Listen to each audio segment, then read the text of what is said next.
The great chamber of the Galactic Council stretched out like an endless ocean of alien faces. 1,200 species had gathered today, filling every seat in the massive circular room.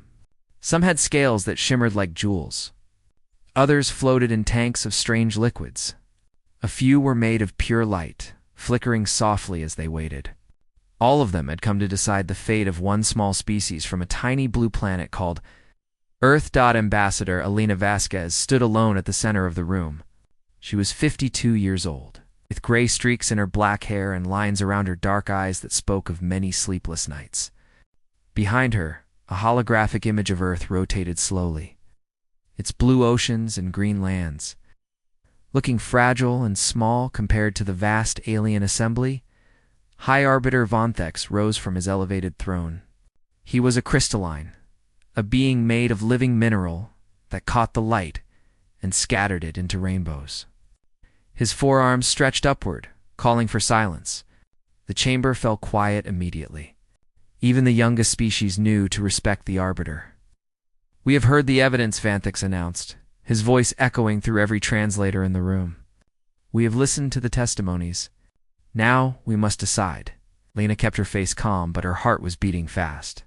Humanity had joined the Galactic Council only 43 years ago. That was nothing in galactic terms. Some of the species in this room had been members for millions of years. Humanity was the new student in a school full of ancient professors, and now they were on trial. The charges were many. The Council accused humanity of expanding too fast, building colonies on 17 worlds in just 4 decades. They accused humans of dangerous innovation, creating new technologies without waiting for Council approval. They accused humans of cultural contamination, spreading their music and movies and ideas to other species until young aliens started acting like humans. And worst of all, they accused humanity of developing a new kind of faster-than-light travel that did not need the obstacle gates. The gates were everything to the Council. These massive structures allowed ships to jump across the galaxy instantly. The Council controlled all of them. If you wanted to travel between stars, you needed their permission. But human scientists had found another way. They had built engines that could bend space itself, allowing ships to travel without any gate at all. This terrified the Council. The Vorthani delegate rose to speak. He was massive, an insect-like creature with 6 legs and mandibles that clicked when he talked. His species had been among the first to call for humanity's punishment. "These humans are chaos in living form," the Vorthani said. "In just 40 years, they have disrupted patterns we have maintained for 9 billion years. They do not wait. They do not ask. They simply do, without caring what damage they cause." Alina wanted to respond. She wanted to explain that humans were not trying to cause harm. They were just doing what humans had always done, exploring, creating, pushing boundaries. But she knew it would not matter. The Council had already made up its mind. Other delegates spoke. Some defended humanity, pointing out that humans had also cured 3 alien plagues and helped rebuild colonies after natural disasters. But these voices were few and quiet. Most of the speakers demanded punishment. Finally, High Arbiter Vonthex raised his arms again. The vote will now take place. 1,200 species voted. The process took only minutes, each delegate pressing a button on their console. Alina watched the numbers change on the central display. Against, against, against. A few votes in favor, scattered like stars in an empty sky. But mostly against. The final count appeared. 1,147 in favor of punishment. 53 against. Vonthex's crystal face showed no emotion as he read the verdict. The human species is found guilty of disrupting galactic harmony. The punishment is exile. A barrier of quantum-locked energy will be placed around the Sol system. No human ship will leave. No outside ship will enter. This barrier will remain until the Council decides otherwise. A murmur ran through the chamber. Permanent exile. It was a punishment usually reserved for species that had committed genocide or started galactic wars. For humanity, whose only crime was being too ambitious, it seemed extreme. Alina stepped forward. Every eye in the chamber turned to her, May I speak? She asked. Vonthex hesitated, then nodded. You may. Alina looked around at the assembled aliens. She saw fear in many of their eyes. They were afraid of what humanity might become. Afraid of change? Afraid of chaos? You're making a mistake, she said simply. Her voice was calm and steady.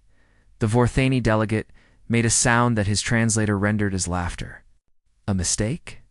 We have maintained peace and order in this galaxy for 9 billion years.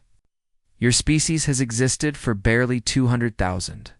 You are infants playing with fire. We are simply taking away the matches before you burn down the house, Alina smiled. It was a small smile, just a slight curve of her lips.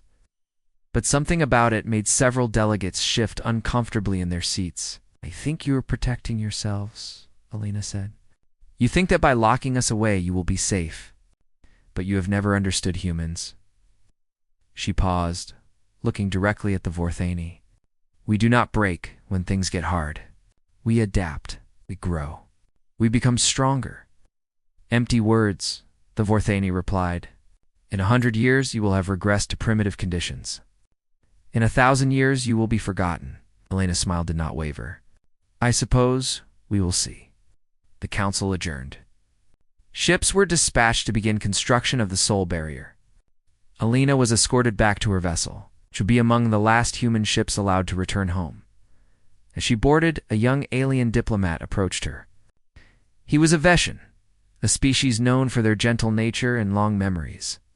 I voted against the exile, he said quietly. I am sorry, we could not do more. Alina placed a hand on his shoulder. Thank you. But do not feel sorry for us. Feel sorry for them. She nodded toward the council chamber. They have just locked themselves in a galaxy with whatever threats may come, and they have locked out the one species that might have helped them. The young Neshan looked confused. What do you mean? Alina turned and walked up the boarding ramp. Just before she disappeared inside, she looked back one final time. Humans have always been at our best when the universe tells us something is impossible, she said. The council just told 8 billion people that they will never leave their solar system again. Her eyes sparkled with something dangerous. They have no idea what they have just started. The Soul Barrier went up 30 days later. A wall of shimmering energy surrounded humanity's home system, cutting them off from the rest of the galaxy. The Galactic Council celebrated. The human problem was solved. They could not have been more wrong. 300 years passed in the galaxy. Beyond the Soul Barrier, generations were born and died. New species discovered space travel and joined the Council. Old species faded away and became memories in history books. Wars were fought over planets and resources. Diseases spread and were cured. Through it all, the Galactic Council maintained its careful order, guiding the galaxy like a gardener tending an enormous garden. The humans became a story told to frighten young aliens. Parents would warn their children about the dangerous species that had almost disrupted galactic harmony. Teachers would use humanity as an example of what happens when a species grows too fast and thinks too big. The Soul Barrier became a monument. A reminder that chaos could be contained if the Council acted quickly enough. Most species forgot that real humans had ever existed. To them, humanity was just a legend, cautionary tale from long ago. But some remembered. Captain Zegzari, of the exploration vessel Wandering Star, was one of the few who still wondered about the sealed system. Her species, the Cathari, had been allies of humanity before the exile. Her grandmother had told her stories about the strange, warm-blooded creatures who laughed easily and cried at sad songs and never gave up, no matter how bad things got. When her patrol route took her near the Soul Barrier, Zexari always slowed down and looked at the shimmering wall of energy. What were they doing in there? Were any of them still alive? Had they really regressed to primitive conditions as the Council had predicted? One day, as her ship drifted near the barrier's edge, her sensor officer called out in alarm. Captain, I am detecting anomalies. Zexari hurried to the sensor station. The readings made no sense. Energy fluctuations inside the barrier. Massive heat signatures. And something else. Something that looked almost like signals and frequencies that had not been used since before her grandmother was born. What is that? She whispered. Her sensor officer shook his head. Unknown. But Captain, look at the scale of these readings. Whatever's producing this energy, it is enormous. Far larger than anything that existed in the Sol system before the exile. Zaxari filed a report with the Council. It was marked as a curiosity and filed away. Similar reports came in from other ships that passed near the barrier. Strange lights, ghost signals, energy pulses that seemed almost like someone knocking on a door. The Council ignored them all. The barrier was impenetrable. Whatever the humans were doing inside their prison, it could not affect the outside galaxy. They were probably just the last desperate signals of a dying civilization. Then the Wraith Swarm arrived. They came from beyond the galaxy, from the dark void between the stars. No one knew where they originated or how long they had been traveling. They simply appeared at the edge of explored space. Billions upon billions of organic ships that moved like a cloud of hungry insects. The first colony they reached was called Varith Prime. It was home to 3 billion Virati, a peaceful species known for their beautiful architecture and sad music. The swarm descended on their world like a tide of darkness. Within 6 hours, there was nothing left. No buildings, no people, no life. The swarm consumed everything, then moved on to the next world. The Council mobilized its fleet. 12,000 ships gathered at the periphery, the largest military force assembled in 3,000 years. They represented the combined might of 800 species. Their weapons were powerful. Their shields were strong.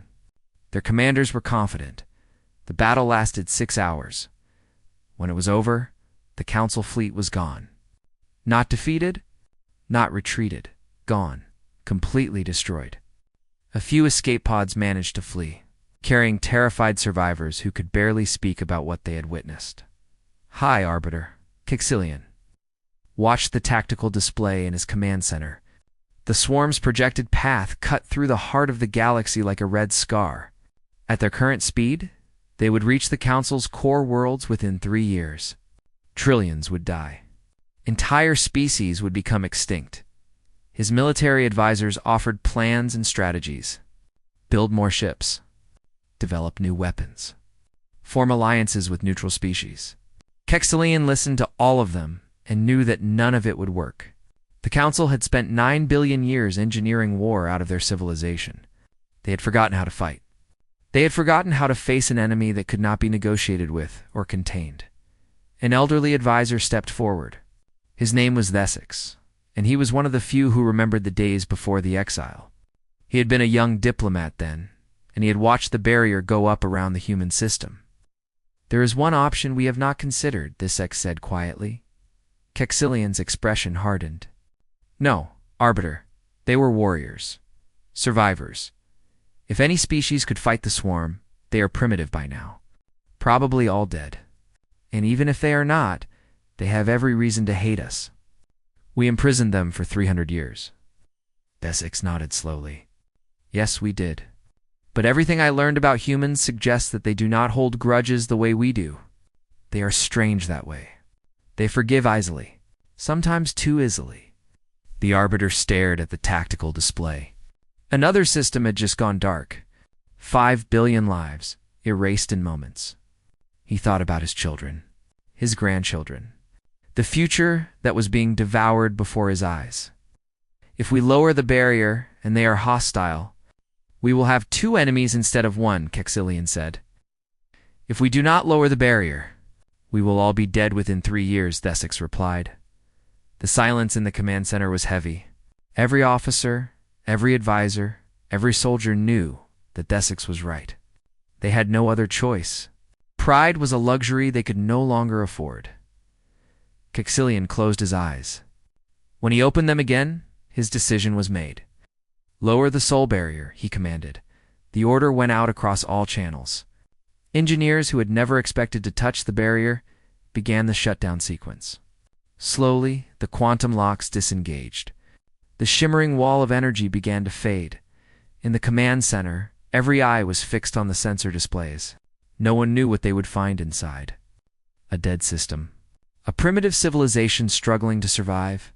Ruins and silence. The barrier fell completely, and something began to emerge. It started as small points of light on the sensors. Then more appeared, and more. The sensor officer's voice shook as he reported the readings.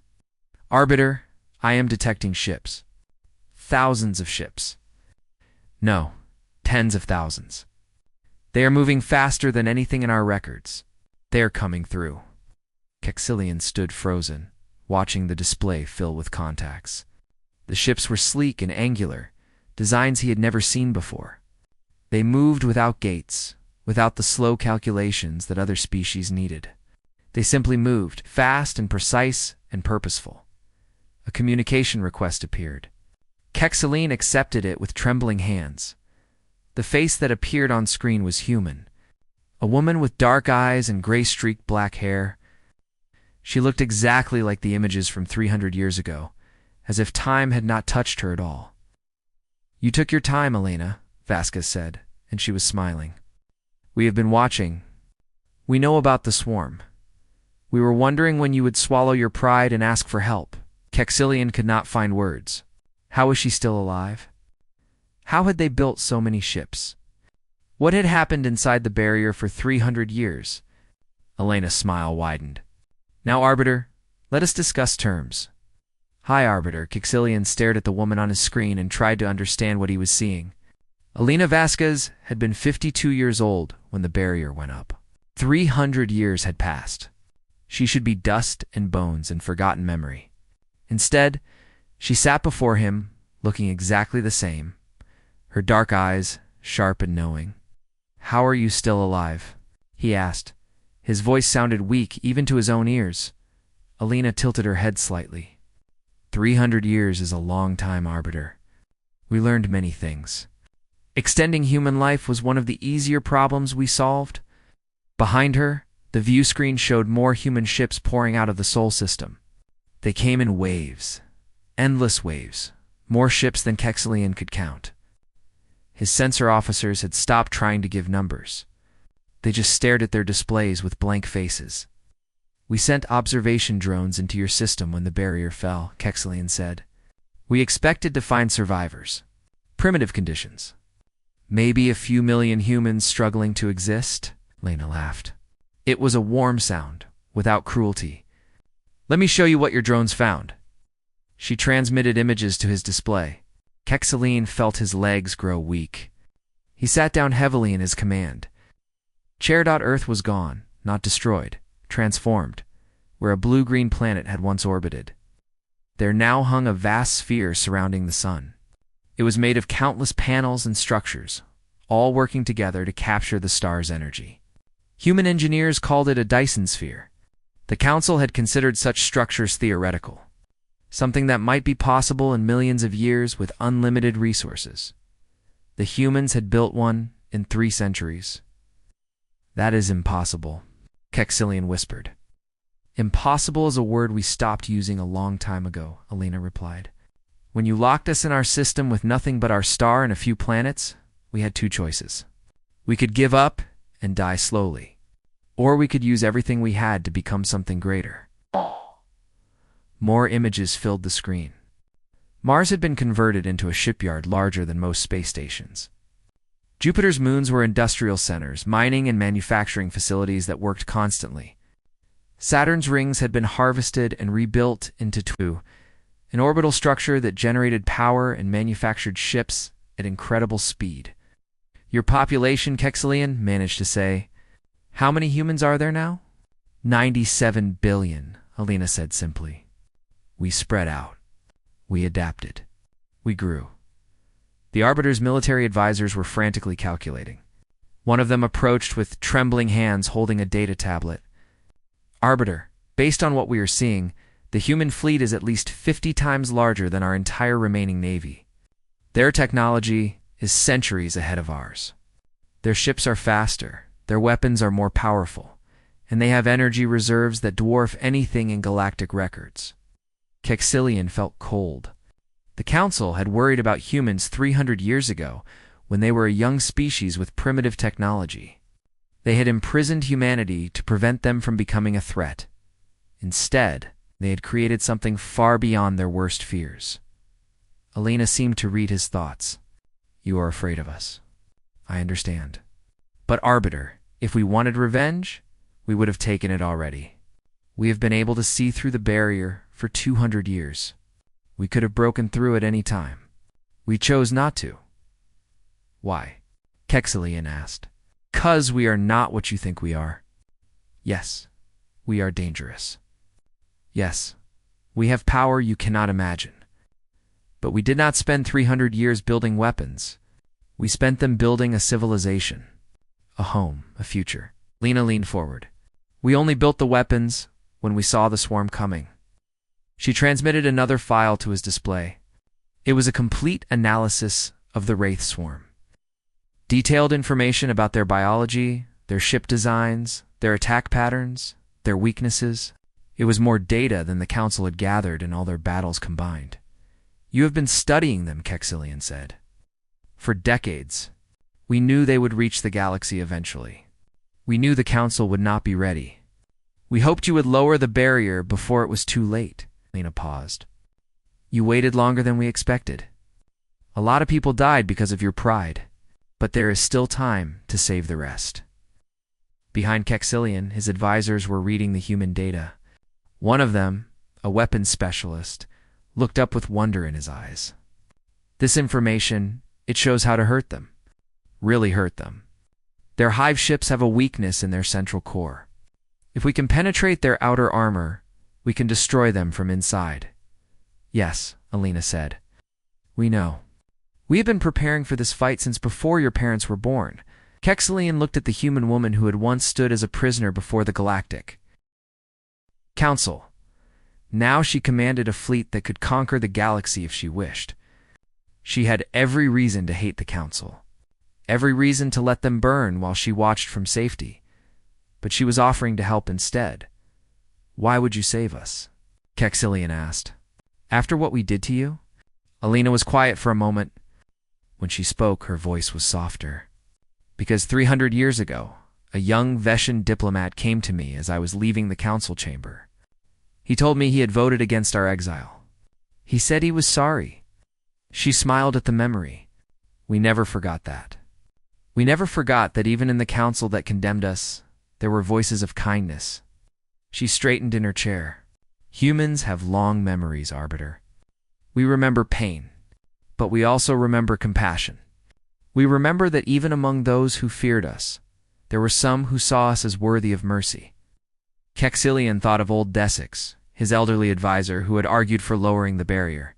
Desix had been a young diplomat once. Had he been the one who spoke to Alina all those years ago?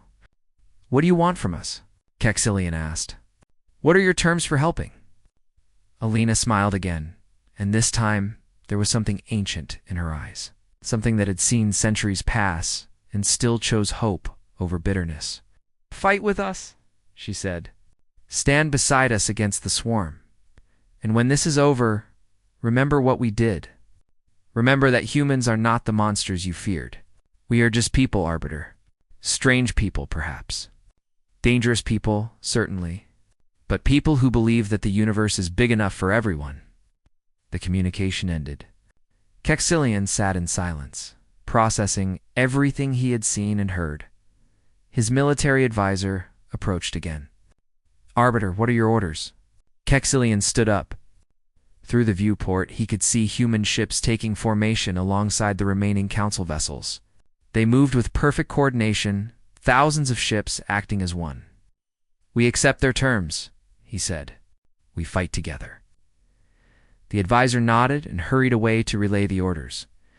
Kexilian watched the human fleet and thought about the mistake the council had made 3 centuries ago. They had tried to cage fire. Instead, they had forged steel, and now that steel would fight for them. The combined fleet met the Wraith swarm at the edge of the periphery, where the stars grew thin and the darkness between galaxies could be seen in the distance. Council ships hung back, their crews uncertain, their weapons charged, but their commanders afraid. They had seen what the swarm could do. They had watched 12,000 ships vanish in 6 hours. But this time, they were not alone. The human fleet moved forward like a single living creature. 50,000 ships, each one sleek and angular and humming with power. They did not communicate through normal channels. They did not need to. Every human ship was connected through something they called the Unity Network. It's a system that allowed millions of minds to think and act as one. When the fleet moved, it moved with perfect precision. Every ship knowing exactly where to be and what to do. Admiral Chen Wei stood on the bridge of the flagship. Unbroken dawn. He was 97 years old. His body kept alive and strong through technologies that the Council considered theoretical. His hair was white, but his eyes were sharp and his hands were steady. He had been a young officer when the barrier went up. He had spent 3 centuries preparing for a fight like this. All ships report ready. His operations officer announced. Todd Shunwei nodded. On his tactical display, the swarm appeared as a massive cloud of red dots. Billions of organic ships moving toward the galactic core.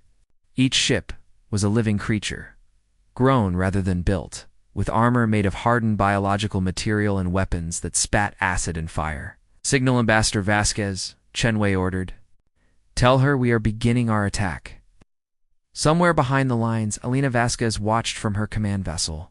She had seen many battles in her long life, but she had never seen anything like what was about to happen.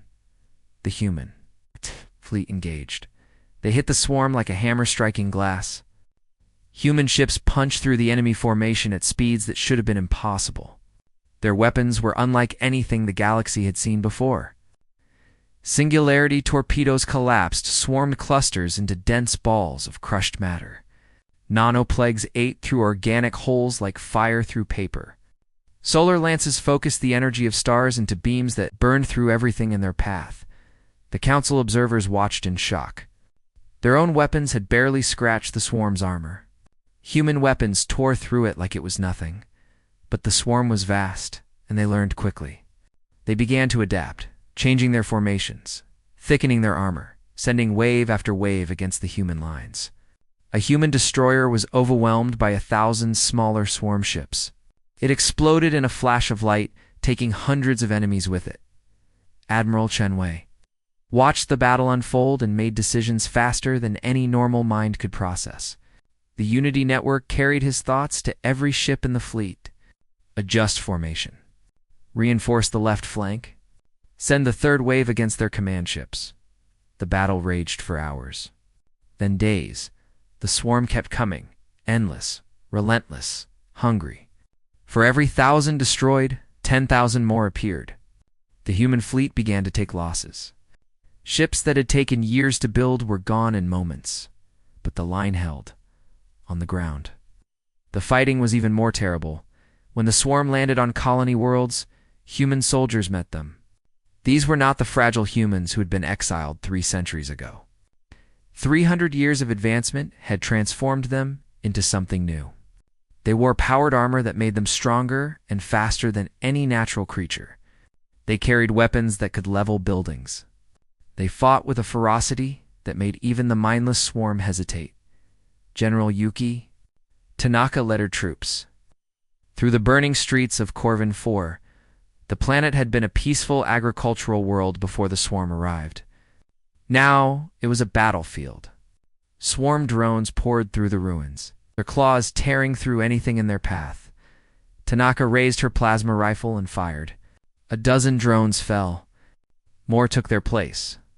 Around her, human soldiers fought in perfect coordination, each one knowing where the others were, each one covering their companions without needing to be told. A council observer? A young Veshan named Corinth had been stranded on the planet when the invasion began. He hid in the ruins of a building, watching the human soldiers fight. He had grown up hearing stories about humans, about how dangerous and unpredictable they were.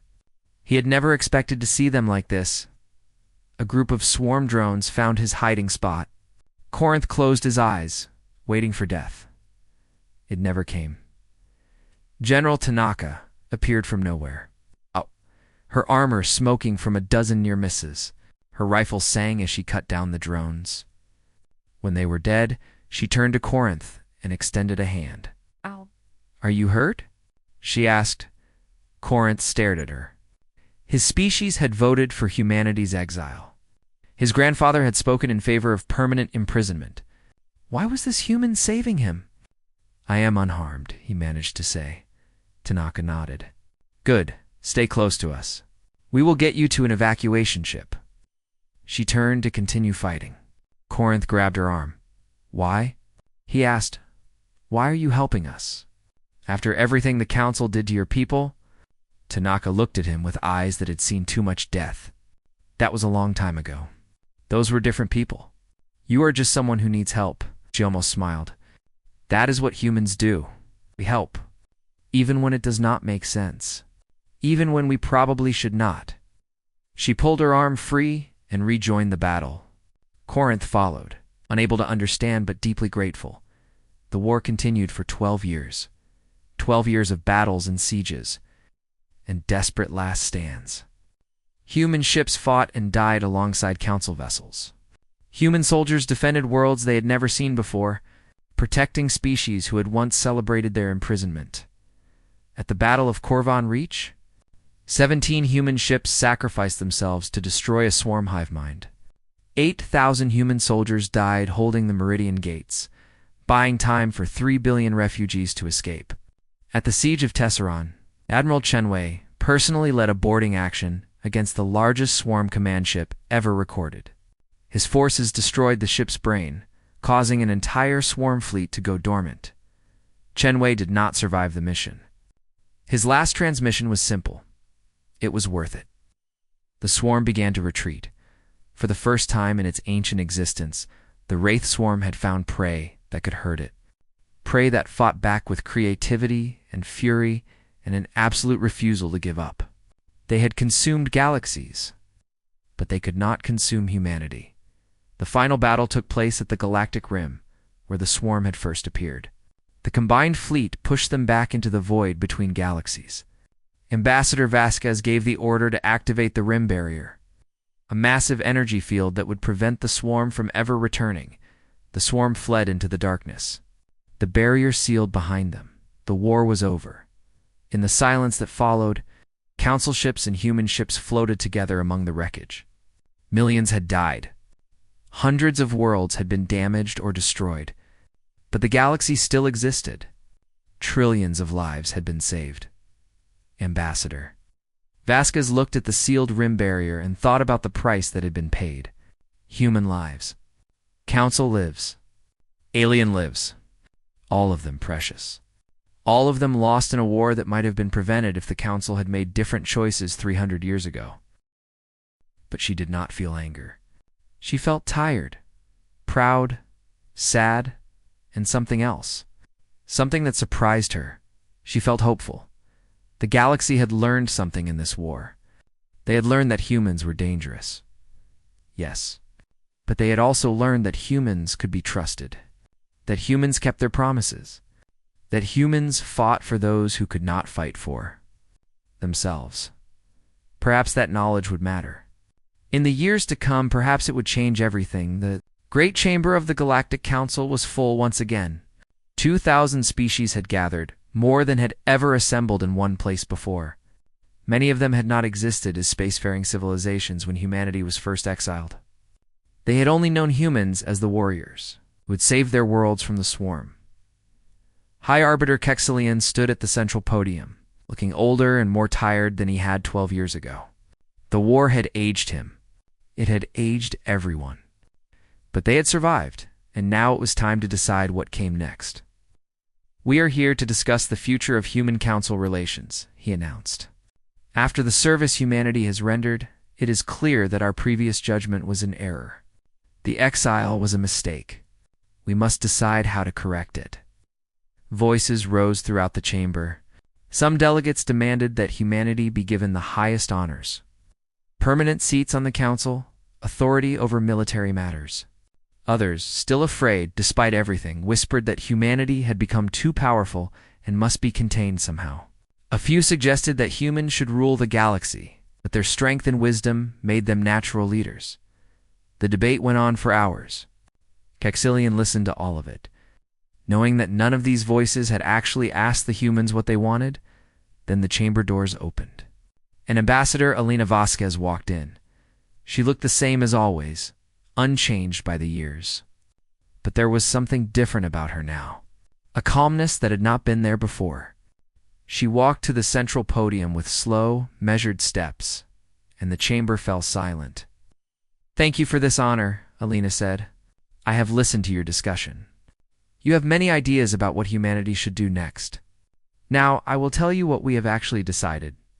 She paused, looking around at the thousands of alien faces watching her. "We are leaving." The silence that followed was absolute.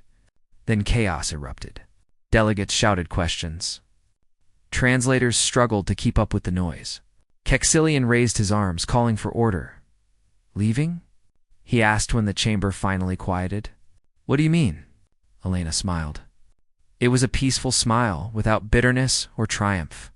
"The galaxy is vast, Arbiter. But there is more out there than just this galaxy. During our exile, we mapped routes to other galaxies far beyond this one. Galaxies with new stars, new worlds, new possibilities. We have decided to explore them." A delegate from one of the younger species stood up. "But why? You have proven yourselves.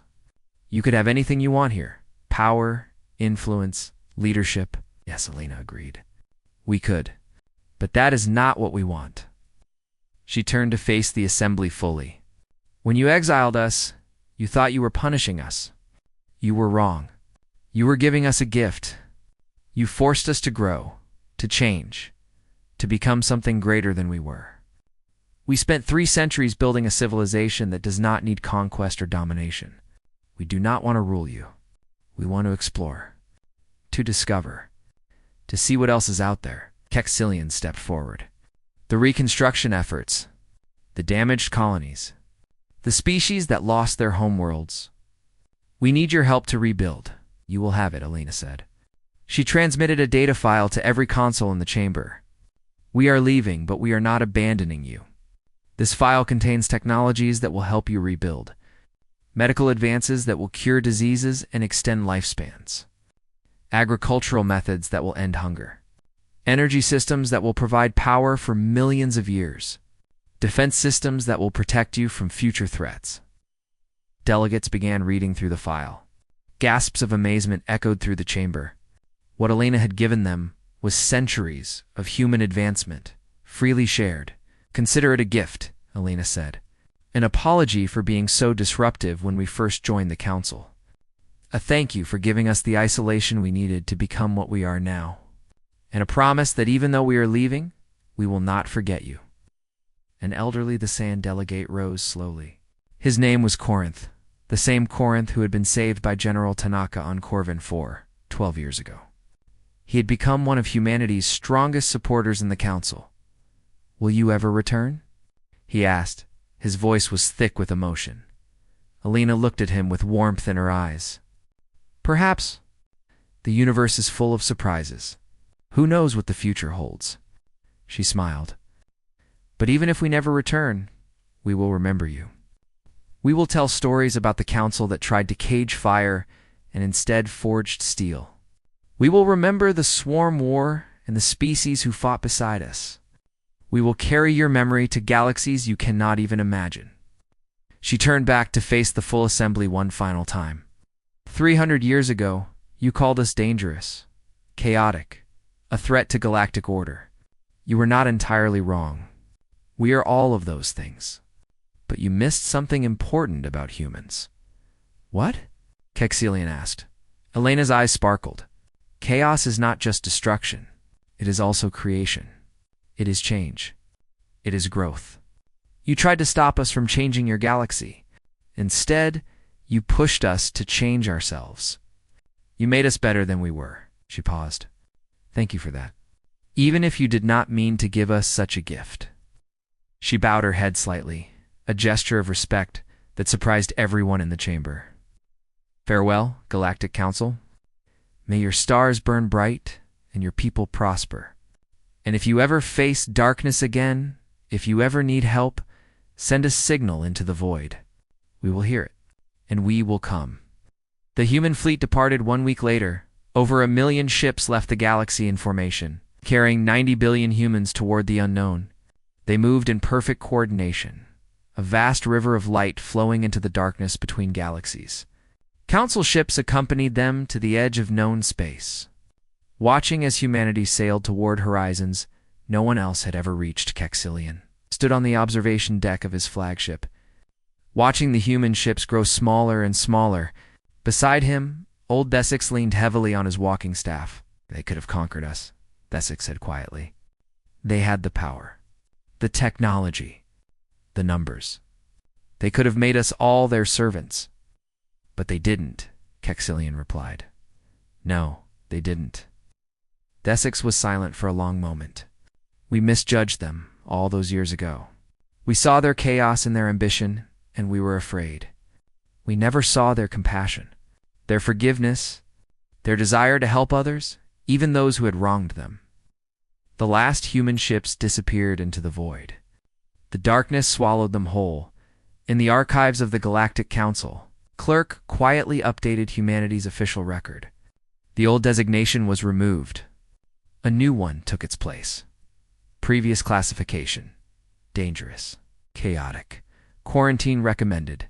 New classification: allies, departed, forever remembered, in the deepest files. Accessible only to the highest arbiters. A final note was added: should they ever return, welcome them as friends. They have earned that trust 1,000 times over. The galaxy moved on. New challenges arose. New species joined the Council. New stories were told. But the story of humanity was never forgotten. Parents told their children about the strange creatures from a small blue planet who had been imprisoned and emerged as saviors. Teachers used humanity as an example of what was possible when a species refused to accept limits. And sometimes late at night, astronomers would point their instruments at the void between galaxies and wonder what the humans were doing out there in the darkness, what new worlds they were finding, what new wonders they were creating. The Galactic Council had exiled Earth. It was, they all agreed, the biggest mistake they had ever made. But it was also, perhaps, the best thing that could have happened for Earth, for humanity, for everyone.